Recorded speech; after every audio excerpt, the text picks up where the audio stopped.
Jaime Quispe Olano, que hoy vamos a conversar un poco el tema político. Jaime, buenas noches. Muy buenas noches con todos tu audiencia De tiempo, y con Jaime. esta mi casa también, Atlantis. ¿Sí? ¿Alguna vez acá trabajaste? Varias veces, sí. Ah, qué bueno, Jaime. Sí, sí, sí. Jaime, conozco un poco tu trayectoria política en la universidad y más como profesional, ¿no? Y por eso queríamos conversar un poco este tema, que estás ahí actualizado con el tema periodístico. El tema del municipio de Huamanga, tú que estás ahí cerca, tú eres huamanguino, ¿cómo percibes de manera general esta gestión que está a mitad de gestión, Jaime?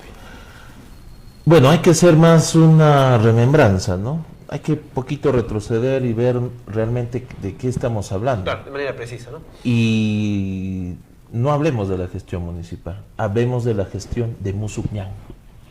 En general. No, hablemos de la gestión de Musuqñán. Hay que hablar de política, hay que hablar de que esta gestión del señor Yuri Gutiérrez es la gestión de Musuqñán, igual que la gestión que estamos viendo en el gobierno regional es la gestión del movimiento regional Musuqñán. Y cuando hablamos de Musuqñán estamos hablando de que esta es la propuesta política que nos dan.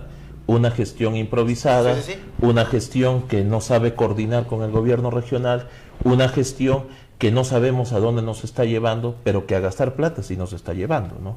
Y lo digo a título personal, pero ¿no? Ni gastar plata, no han gastado... No, sí, va a gastar plata porque 240,000 soles se va a tirar en todo lo que va a arreglar en la Plaza Mayor de Huamanga, la misma que va a ser sacada para agosto, o sea, yo no sé para qué, ¿no? O sea, según tu punto de vista, ¿qué hubiera hecho ahí? Si tú, Jaime Olano, fuera el alcalde, ¿qué hubiera hecho ahí? Bueno, yo creo que no es tanto que hubiera hecho ahí, sino hay que ver qué cosa está planificando esta gestión. Si hubiese habido es una gestión más reactiva, ¿no? Más reactiva que de propuesta. No se adelanta las cosas. Disculpa, te corte ahí. Sí. Varios dijeron que estamos entrevistando que no hay planificación acá. Yo le vuelvo a decir lo mismo, te lo estoy diciendo hace un rato, ¿no? No hay planificación, en realidad parece que actúa al cantar de lo que puedan decir, no sé si son sus asesores, las redes sociales, o tal vez el Cristo de Resurrección, ahora que está el señor ¿no? De mayordomo, ¿no? ¿Pero qué se haría para mejorar esta situación en vista que no hay capacidad de liderazgo, no hay proyectos, no hay plan? Bueno, ni la vacancia funcionaría, ¿no? Ni la convocatoria porque asumiría el teniente alcalde. No, ahí nos han puesto una trampa, ¿no? En realidad esto debería de tomar en cuenta más en consideración a la ciudadanía. Yo creo que debemos de darle un orden a Huamanga y a Cucho en general. ¿Cómo sería? Y el orden es que existen propuestas de mayor participación dentro de las esferas de descentralización. La participación ciudadana se ha olvidado en nuestra región, en todas las regiones, y es un eje fundamental para que se dé la descentralización. No hay un tema de descentralización y de participación porque tampoco al Estado no le interesa. Y de por ahí del Estado no le interesa y no le interesan a los gobiernos locales, en general, regional y menos nacional. Por eso también que les da poco presupuesto, ¿no? Y además eso tienes que ver de que en realidad la discusión de presupuestos sobre el tema, realmente sobre el tema de gestión, siempre está centralizado en la decisión de la autoridad edil. Muy poco se discute en el tema de procesos de presupuesto participativo y en los consejos de coordinación local. En algunos municipios provinciales o distritales ni siquiera existe, solamente para la firma. Y eso que te exige el Estado. Entonces yo creo que tenemos que repensar en la participación. Y muchos dirán, bueno, es que la gente no quiere participar. Claro, si no les damos los mecanismos y si no le damos la construcción realmente... ¿De qué manera, Jaime? Bueno, hay una participación comunitaria, comunal, originaria en nuestro país que debería de tomarse en cuenta, ¿no? Las participaciones de los barrios, la participación de la comunidad dentro de un proceso donde ellos también deban discutir sobre el tema de lo que se ve en este contexto de despolitización, algunos lo llaman, es poco se organizan, poco se reúnen, Jaime. Es como que en un pueblito hay falta de todo y sí se reúnen, pero cuando ya tienen comodidad casi no se reúnen, Jaime. La ausencia y las necesidades hacen que se crean, ¿no? Que se junten. El centro histórico debería de tener pues su junta vecinal barrial. ¿Su junta vecinal? ¿Por qué se reunirían? ¿Cuál sería la seguridad ciudadana? ¿Tú crees que nadie se reuniría por eso? Ya, uno sería eso. Un tema muy importante.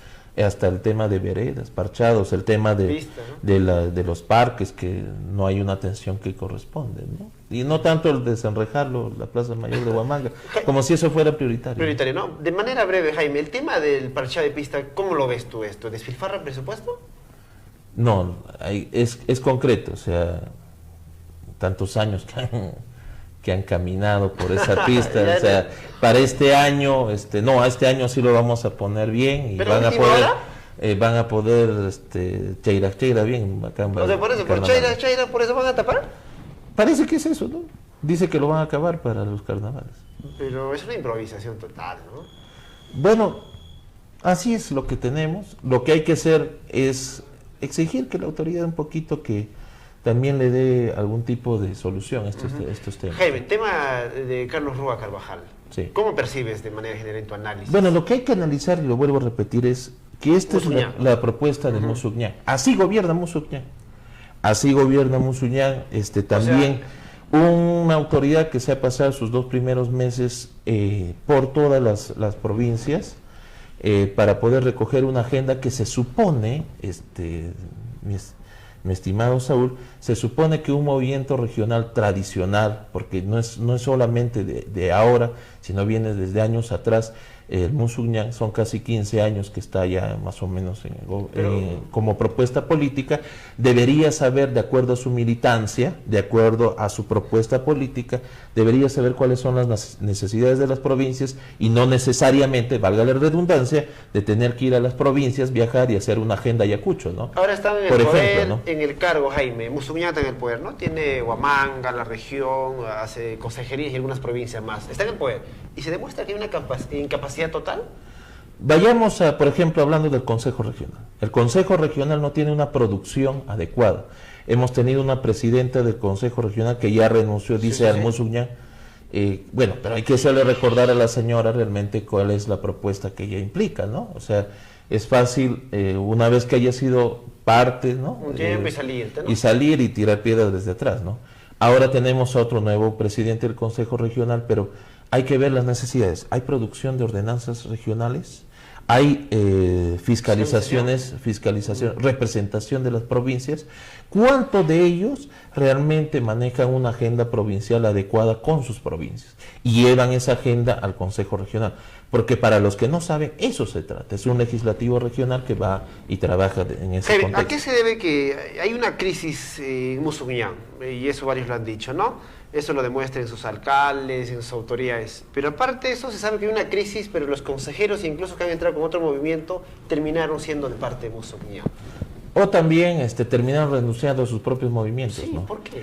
¿Por qué? Porque en realidad los movimientos regionales tienen mucho pan que rebanar. En primer lugar, no son agrupaciones políticas que tienen que tener una participación adecuada dentro de sus organizaciones.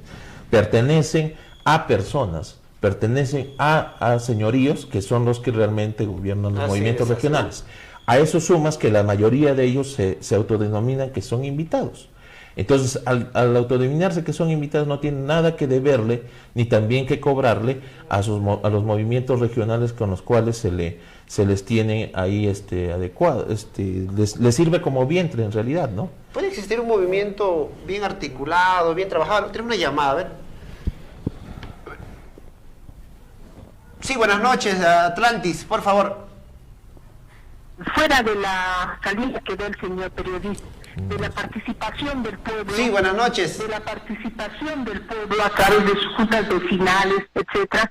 También una salida no sería la revocatoria, no frente a la mala actitud, una actitud infantil improvisada de este señor alcalde, la revocatoria. Entonces, frente a ello, ¿quién puede tener esa iniciativa de hacer la documentación para la revocatoria para así ir a firmar? Esa es mi opinión. ¿Es dado la revocatoria o qué dicen ustedes? Gracias, señores. Bien, muchas gracias, buenas noches. Jaime, ¿qué decía al respecto? Bueno, yo quisiera terminar lo que te estaba diciendo. Entonces, vemos que es el tema de la participación de un movimiento regional. Y estos movimientos regionales que ahora gobiernan en el Consejo Regional, tienen representación en el Consejo Regional o en las alcaldías, ¿no? En los municipios. Entonces tenemos a Musuñán, tenemos a Hatun Tarpuy por ahí también Vía también está. ¿No? Entonces, todos estos movimientos regionales también está, ¿cómo se llama? Gana Ayacucho. Entonces, tenemos todos estos movimientos regionales que si nosotros analizamos sus raíces, todos vienen de algo, de uno mismo. De uno mismo, ¿no? Por ejemplo, Gana Ayacucho es el señor Urquizo, que es fundador de Hatun Tarpuy, ¿no? Más antes, ¿no?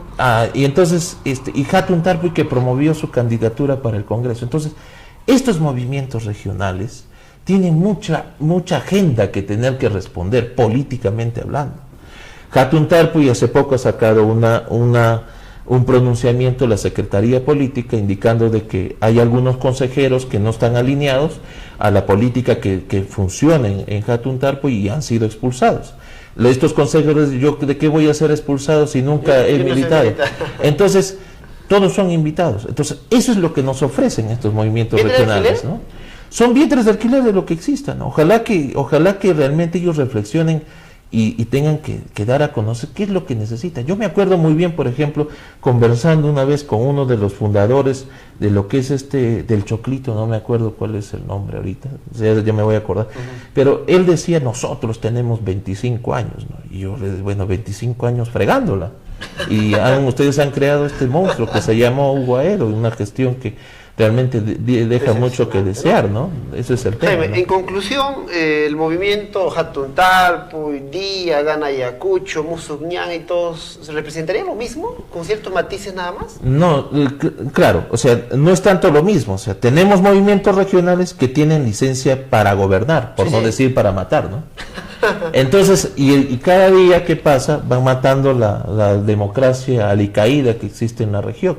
A eso sumas los partidos políticos que no tienen una participación coherente dentro de la gestión regional, dentro del tema regional. Acordémonos, Saúl, de que qué hicieron los movimientos regionales cuando tuvimos la crisis de falta de gobernador regional, cuando el señor Oscorima y el señor Eizaguirre estaban pedidos por la justicia. Sevilla asumió. Más que Sevilla asumió, cada uno se lavó las manos. Yo me acuerdo que el señor Carlos Rúa dijo, ellos son nuestros consejeros, pero con nosotros no es la bronca. Allá ellos o sea, y todos hicieron lo mismo, ¿no? Entonces, en vez de decir, esta debe ser la posición, esta debe ser la dirección, ahora, ¿qué es lo que hacen los movimientos regionales para tener una participación coherente? ¿A qué crees que no exista oposición que pueda cuestionar abiertamente o dar línea ahí dentro del gobierno regional? Es que no es la oposición por la oposición. Lo que debe haber es una oposición coherente. Claro que sí. No es el tema. ¿no? No es criticar y proponer también, ¿no? Claro, o sea, es criticar y proponer. Es proponer y criticar. Claro. ¿No? Es un tema dialéctico lo que se debe hacer. Pero eso no existe.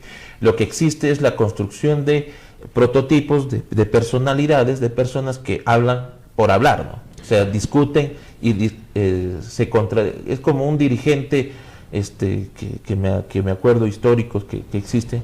Estaban en una reunión, un partido político, y un dirigente que llegaba tarde tocaba la puerta. Bueno, ¿en qué están para oponerme, no? Entonces, ese tipo de política se aplica también ahí, ¿no? Lo que es preocupante acá, Jaime, es de que hay varios movimientos y llegan al poder y supuestamente oposición en campaña terminan asumiendo gerencias, cargos de confianza, o terminan siendo uno solo. Pareciera que en realidad la pelea no es por el tema de la propuesta política, sino más bien por el tema de los cargos, la tajada de la torta, qué es lo que me toca, qué pedazo me toca, y si no me das el pedazo, por si acaso me vuelvo posesión tuya. Y así un montón, ¿no? Cada uno armando su imagen de acuerdo al interés que vienen construyendo. De tal manera que ellos también repiten los platos para la siguiente campaña. Ojo, yo he sido contradicción acá, yo soy contradicción acá, yo soy el elegido para poder gobernar. Exacto. Creo que no es así, ¿no? Yo creo que hay que ver también la política regional desde otra perspectiva, donde también se plantee una mayor participación de los movimientos regionales, ¿no? Jaime, voy terminando. El tema nacional, ¿cómo percibes esta elección del Congreso, poco natural, un año y unos meses nada más? Hay que preguntarnos, por ejemplo, las primeras palabras que hizo el congresista más votado de Ayacucho. Antes de ello, hay que ser, antes de eso, antes de hablar de eso, tenemos que darnos cuenta de que en Ayacucho solamente han sido elegidos con el 40% de la votación. Ya lo ha dicho ya la OMP. Entonces hay un 40% que no quiere saber nada del Congreso, o no ha asistido, o le llegó altamente, ¿no? Y a eso se suma ese voto casi anárquico que han tenido algunas agrupaciones, un voto que yo lo llamo, no un tema de contradicción o que se vayan todos, para nada, es un voto que se llama el voto de la anomia, el voto de la cosificación. ¿Qué es la anomia? ¿Qué es la cosificación? Llega un momento en donde la población, cansada de toda la corruptela, la pobredumbre que existe, lo hace las cosas políticamente hablando, porque política es gobernar, política es ver y concebir la sociedad, hace las cosas sin medir las consecuencias. Esa anomia tenemos, por ejemplo, en términos que ya los conocemos, roba pero hace obras, ¿no? Esos son los síntomas de anomia que existen en el país, y eso se ha reflejado con el voto del FREPAP, por ejemplo. Nadie sabe por qué ha votado por el FREPAP, pero marcaron el pescadito. Él ni siquiera sabe su propuesta política, ideológica, absolutamente nada, pero votaron. Y entonces, volviendo al tema, se han elegido congresistas, y la pregunta del millón viene, ¿no? Entonces, el primer discurso que dice el congresista más votado, el señor Ali Mamani, es que, bueno, nosotros seguimos con nuestra agenda, es liberar al señor Antauro Humala y buscar la Asamblea Constituyente. Preguntémonos, y esa es la pregunta que tiene que hacerse el ayacuchano que ha votado por el señor. ¿Eso va a solucionar los problemas álgidos del país? Para empezar por ahí, la liberación del señor Antauro Humala y una evidente, suponemos, y un evidente ajusticiamiento de su hermano Ollanta Humala, porque él dice que todos los corruptos tienen que ser fusilados. Entonces, me imagino que eso hará, pues, ¿no? Cuando sea liberado. No lo sabría decir, ¿no? Bueno, no le sabría decir, ¿no? Ellos tendrán que responder de eso. Entonces, esa es la agenda de Ayacucho, que asesinen a todos los corruptos. Eso va a solucionar el problema. El problema parte por otra cosa. El problema parte por debatir, discutir, refundar y pensar en el Perú. ¿Y el Perú qué significa? Tenemos que hablar de nuestros recursos naturales, tenemos que hablar de la minería formal, la minería informal, tenemos que hablar de cuánto de productividad tiene que tener, o sea, pensar como nación. ¿Y qué es pensar como nación? ¿Es nuestro país un país primario exportador? ¿Eso está bien? ¿Por qué no pensar en que tener una propia industria? Industrializar, ¿no? Industrializar los productos que se van a ir. En Puno tenemos litio, hasta por montón. Y lo que están pensando es, ¿a quién le entregamos para que nos devuelva en pilas? Lo que tanto hablaba Alan, ¿no? El litio. Bueno, es que no sé qué podemos decir también de un héroe de la democracia para los apristas. Así lo dijo Nidia Vilches, ¿no? La huancaína. Claro. Entonces también ha sido gerente de desarrollo social de Ayacucho, por ejemplo. No sabía. Claro, en el tiempo de Omar Quesada. Mira, por el tema de la cercanía de la Prisma, ¿no? Claro. Jaime, muchas gracias por tu presencia acá, y queda corto el tiempo y queda pendiente conversar un poco más el tema nacional. Un gusto por tu invitación y saludos a toda tu audiencia.